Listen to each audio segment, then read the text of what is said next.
প্রতিবেশী দেশের সুপরিকল্পিত চক্রান্ত। Mind you my brothers and sisters, that is the main problem in Bangladesh. আমি একটু পড়ি। ভারত অবশ্যম্ভাবী তার আধিপত্য বিস্তার করছে। ভারতীয় সাগরীয় অঞ্চলে ভারত হবে সব রাজনৈতিক অর্থনৈতিক কর্মকাণ্ডের কেন্দ্রবিন্দু। এটা কিন্তু নেহেরু ডক্ট্রিন। সেই নেহেরু ডক্ট্রিন আজকের নয়, সেই 1947 সালের বহু আগে 1757 সালের সেই যুদ্ধটা হয়েছে এই ব্রাহ্মণ্যবাদীদের পরিকল্পনায়। বাংলাদেশকে তারা রাষ্ট্র হিসাবে স্বীকার করে না, মুখে মুখে যতই বলুক না কেন, তাদের সংসদ ভবনে যে মোরাল লেগে গেছে, বাংলাদেশকে তাদের দেশের অংশ হিসাবে সেখানে দেখানো হয়েছে এবং তারা 1971 সালে, এই এক ছোট্ট ঘটনাটা বলি, 1971 সালে 16ই ডিসেম্বর বাংলাদেশ সেনাবাহিনীর নেতৃত্বে যুদ্ধ করে দেশ স্বাধীন হয়েছে। মাত্র 3 দিন তারা যুদ্ধ করে পুরো কৃতিত্ব তারা নিয়ে নেয় এবং ইনস্ট্রুমেন্ট অফ সারেন্ডারে তারা কি করে, জেনারেল ওসমানী যাতে আসতে না পারে, কেননা he was force commander, Bangladesh force commander, উনাকে সাইন করতে হবে, কিন্তু যাতে সাইন করতে না পারে সেই সিলেটে তার হেলিকপ্টারে গুলি করা হয়। মনে হলো দেশটা যেমন ইসলামের বিরুদ্ধে যুদ্ধ করার জন্য সৃষ্টি হয়েছিল। আলেম ওলামাদের জীবন্ত হত্যা করা হয়েছে, কবর দেওয়া হয়েছে। ইসলামের নাম নেওয়ার মতো কোনো লোক ছিল না। এর পরবর্তীতে এর পিছনে ছিল, আজকে বলতে দ্বিধা নাই, অনেকে হয়তো থাকতে পারেন, বামপন্থী আইডিওলজির লোকেরা যারা পশ্চিমবঙ্গের কমিউনিস্ট পার্টির মাধ্যমে তারা শিক্ষিত হয়েছে, তারা ইসলামকে তাদের প্রধান শত্রু মনে করে এই দেশকে চিরতর ইসলাম মুক্ত করার জন্য এই আগ্রাসনটা তখন থেকেই চালাচ্ছে, এখনো সেটা চলমান। এখনো পলিটিশিয়ানরা, বাংলাদেশের সরাসরি পলিটিশিয়ানরা, তারা ইসলাম সম্পর্কে তাদের কোনো জ্ঞান নেই। তারা ইসলামটাকে মনে করে সবচেয়ে পশ্চাৎপদ একটা আদর্শ। এটা হলো আরেকটা মূল কারণ। তারা ইসলামের মতো আল্লাহ প্রদত্ত আদর্শকেও তারা মানুষের আদর্শ থেকে দুর্বল মনে করে।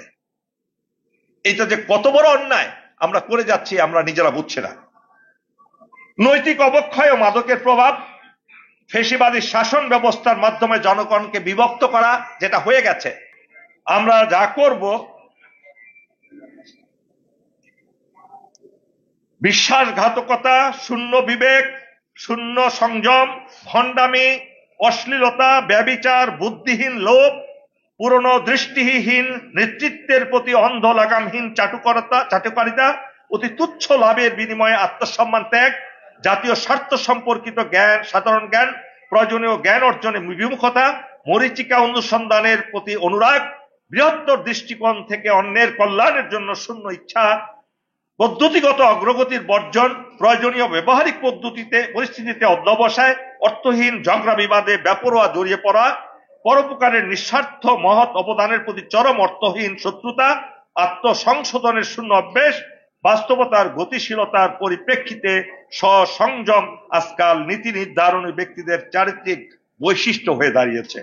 আমাদের প্রাণপ্রিয় স্বাধীন মাতৃভূমি বাংলাদেশ, আমাদের এই স্বাধীনতা বহু মূল্যে অর্জিত, যার মাধ্যমে সৃষ্টি হয়েছে এক রক্তক্ষয়ী ইতিহাস, এক জীবন্ত মুক্তিযুদ্ধ।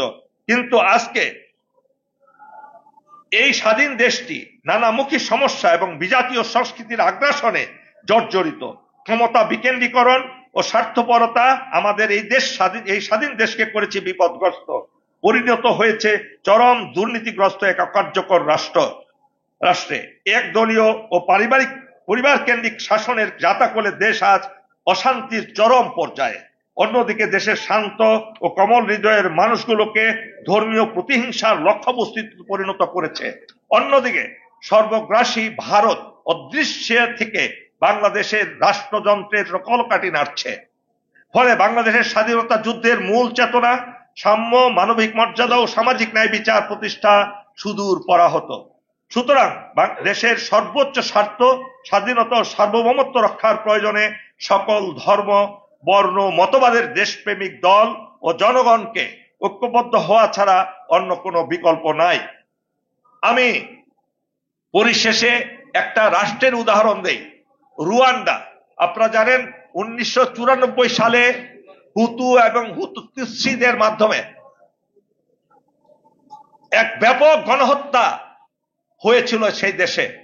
সেই গণহত্যায় দেশ চূর্ণ বিচূর্ণ হয়ে যায়, মাটির সাথে মিশে যায়।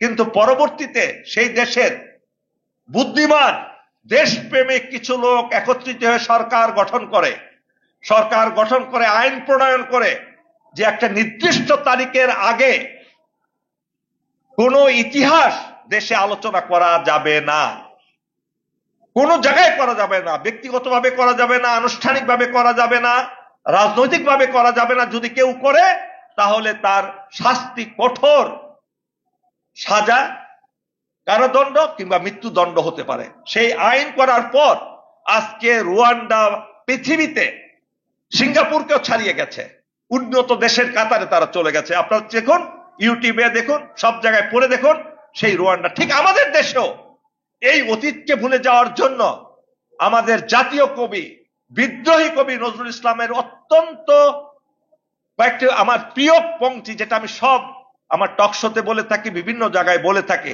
সেই পংক্তিটা আপনাদের সামনে পড়ে আমি শেষ করে দিচ্ছি আজকের অনুষ্ঠান, আমার বক্তব্য। শুনুন কি বলেছেন জাতীয় কবি এবং বিদ্রোহী কবি। আমরা চলিব পশ্চাতে ফেলি পচা অতীত, গিরিগুহা ছাড়ি খোলা প্রান্তরে গাহিব গীত, সৃজিব জগৎ বিচিত্রোত্তর বীর্যবান, তাজা জীবন্ত সে নবসৃষ্টি শ্রম মহান, চলমান বেগে প্রাণ উচ্ছল রে নবযুগের ষষ্ঠা দল, জোর কদমে চল রে চল। প্রিয় সুধীমণ্ডলী, নষ্ট অতীতকে পিছনে ফেলে সকল বাধা বিপত্তি অতিক্রম করে আজকে আমাদের সম্মুখ পানে এগিয়ে যেতে হবে। এবং তখনই মহান আল্লাহ রাব্বুল আলামিন, আমাদের সৃষ্টিকর্তা, পালনকর্তা, বিশ্ব জগতের মালিক, তিনি আমাদের উপর তার অশেষ রহমত বর্ষণ করবেন এবং এই 18 কোটি লোকের দেশকে আমরা গড়ে তুলব বিশ্বের সবচেয়ে একটি উন্নত দেশে। কেননা আল্লাহ আমাদেরকে জনসম্পদ দিয়েছেন, আমাদের প্রাকৃতিক সম্পদ দিয়েছেন। এই দুটি সম্পদের সমন্বয়ে আমাদের বাংলাদেশ হবে বিশ্বের মধ্যে অত্যন্ত আকর্ষণীয়, শান্তিপূর্ণ একটি আদর্শিক দেশ।